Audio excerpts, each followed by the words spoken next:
Siju speaking. പുതിയ വീഡിയോയിലേക്ക് എല്ലാവർക്കും സ്വാഗതം. ശ്രീ ക്യാപ്റ്റൻ രാജു സിനിമ ഓർമ്മകളിലേക്ക് ഒരു യാത്ര. അതിനു മുമ്പ് നിങ്ങൾ ആദ്യമായിട്ടാണ് എൻ്റെ ഈ ചാനൽ കാണുന്നതെങ്കിൽ സബ്സ്ക്രൈബ് ചെയ്യാൻ മറക്കണ്ട, സബ്സ്ക്രൈബ് ചെയ്യുക. അപ്പോൾ നമുക്ക് സബ്ജക്റ്റിലേക്ക് വരാം. ഇന്നത്തത് നമ്മൾ ശ്രീ ക്യാപ്റ്റൻ രാജു അദ്ദേഹത്തിൻ്റെ സിനിമ ഓർമ്മകളിലേക്കാണ്. 1950 ജൂൺ 27 ഓമല്ലൂർ ജനനം ആണ് അദ്ദേഹം. പക്ഷേ നമ്മളിൽ നിന്നെല്ലാം വിട പറയുന്നത് 2018 സെപ്റ്റംബറിലാണ്. പാലാരിവട്ടം തുവച്ചായിരുന്നു. അദ്ദേഹം 1984 അതിരാത്രം എന്ന സിനിമയിലൂടെയാണ് അദ്ദേഹത്തിൻ്റെ ജൈത്രയാത്ര ആരംഭിക്കുന്നത്. അതിലൂടെ പിന്നെ അദ്ദേഹം ഒരുപാട് സിനിമകൾ ചെയ്തു. 1984 അതിരാത്രമെങ്കിൽ 1987 നാടോടിക്കാറ്റ്, അതുപോലെ തന്നെ 1986 hello my dear wrong number. ഇതൊന്നും നമുക്ക് മറക്കാനാവാത്ത സിനിമയാണ്. നാടോടിക്കാറ്റിൽ പവനായി അഭിനയിക്കുമ്പോൾ ശരിക്കും പ്രൊഫഷണൽ കില്ലർ എന്നുള്ള ഒരുപാട് വില്ലൻ കഥാപാത്രങ്ങളെ നമ്മൾ കണ്ടിട്ടുണ്ടെങ്കിലും അദ്ദേഹമാണ് മലയാളത്തിൽ ഒരു പ്രൊഫഷണൽ കില്ലർ എന്നുള്ള ഒരു രൂപഭാവവും അതിന് ഭംഗിയും എല്ലാം നമ്മളിൽ, അല്ലെങ്കിൽ കാഴ്ചക്കാരായ നമ്മൾക്കൊരു പുതിയ ഒരു സംരംഭം, അല്ലെങ്കിൽ പുതിയ ഒരു തുടക്കം, അല്ലെങ്കിൽ മലയാള സിനിമയിൽ അങ്ങനെ ഒരു കഥാപാത്രം രൂപം കൊള്ളാനെല്ലാം നയിച്ചത്. അതിനുശേഷം എത്രയെത്ര വില്ലൻ കഥാപാത്രങ്ങൾ.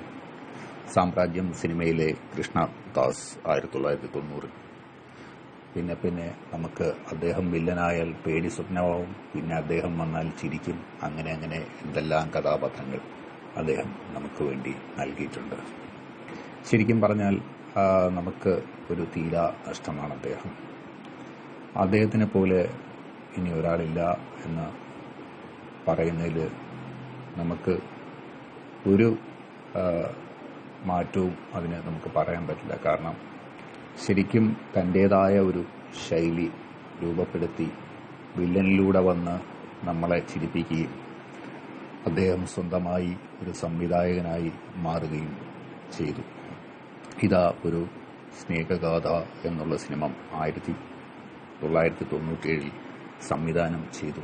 സംവിധാന പട്ടവും നേടിയ ആളാണ് അദ്ദേഹം. അപ്പോൾ അങ്ങനെയുള്ള ഒരു മഹാനടനാണ് അദ്ദേഹം. ഇതിനുപരി മിലിറ്ററി ഓഫീസറിലെ ക്യാപ്റ്റനായിരുന്നു അദ്ദേഹം. അതിനുശേഷം 500 സിനിമകളിലോളം അദ്ദേഹം അഭിനയിച്ചു കഴിഞ്ഞു. അപ്പോൾ രാജ്യത്തിനു വേണ്ടി പോരാടിയ ഒരു ഓഫീസർ, അതിനപ്പുറം സിനിമയിൽ വന്ന് നമ്മളെ ചിന്തിപ്പിക്കുകയും രസിപ്പിക്കുകയും ഭയാനകമായ പല രംഗങ്ങളും അഭിനയിച്ച് നമ്മളെ ഫലിപ്പിക്കുകയും ചെയ്തു. സിനിമയിലെല്ലാം വില്ലനാണെങ്കിലും അദ്ദേഹം വളരെ വളരെ സ്നേഹലോലുപനും സ്നേഹ സൗഹൃദങ്ങൾ പുലർത്തുന്നതുമായ നല്ലൊരു മനുഷ്യൻ്റെ ഉടമയായിരുന്നു അദ്ദേഹം. കാരണം സുഹൃത്ബന്ധങ്ങൾക്കൊക്കെ സഹോദര സ്നേഹം പുലർത്തിയിരുന്ന അദ്ദേഹം. അപ്പോൾ അദ്ദേഹത്തിൻ്റെ കഥാപാത്രങ്ങൾ ആഗസ്റ്റ് 1 എന്നുള്ള സിനിമ, അത് നമുക്കൊരിക്കലും മറക്കാൻ കഴിയില്ല. പ്രൊഫഷണൽ കില്ലറായിട്ട് വന്നു. അത് നമ്മൾ ശരിക്കും പേടിച്ചു. ഇങ്ങനെ എത്ര കഥാപാത്രങ്ങൾ. പവനായി എന്നുള്ള സിനിമയാണ് അദ്ദേഹം ലേസ് ബാക്കി വെച്ച് നമ്മളിൽ നിന്ന് ഇവിടെ പറഞ്ഞു പോകുന്നത്. നിങ്ങൾക്ക് ഈ വീഡിയോ ഇഷ്ടപ്പെട്ടു എന്ന് കരുതുന്നു. ഇതുപോലെ മറ്റൊരു വീഡിയോ വരുന്നവർക്കും എല്ലാവർക്കും ബൈ. അപ്പോൾ thank you for watching my channel.